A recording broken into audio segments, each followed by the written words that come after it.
د کابل فرښتې بندې زولنو کې د لاهور بدنامې ګرځي په مزو کې ای طالبه دا خو ظلم ناروا ده چې اسلام بدناموي ته په کابل کې. ملګرو تاسو به د پاکستان د ښکلو او ښایسته زلفو میرمن حنا رباني کر به مو لیدلي وي چې کابل کې شیخان ولراله شیخان ورته ډلې ډلې ولاړ وو او ډارې کې زلفو ته کاته لاس په نامه ورته ولاړ وو. خو ما ته هغه شعر را په یاد شو چې د کابل فرښتې بندې زولنو کې د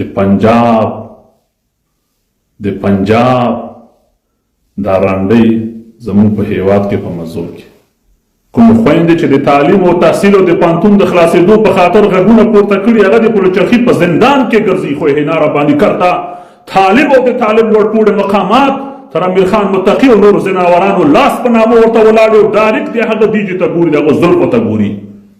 دا د دو اسلام شو نه پړونه نه ټیکری نه حجاب هېڅ شته خو دې ورته لاس په نامه ولاړ دي.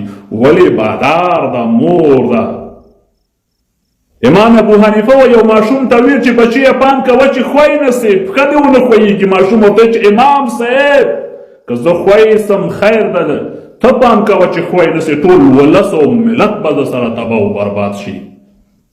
طالب زناوره که محکمي نظام پسې هر څه ویل کېږي خیر ده که نن طالبان په میډیا لګیا دي جمهوریت او جمهوریت یادوي تاسو خو هغه ته فاسد او کفري نظام ویل ته خو د اسلام او د عمري عدالت خبره کوې.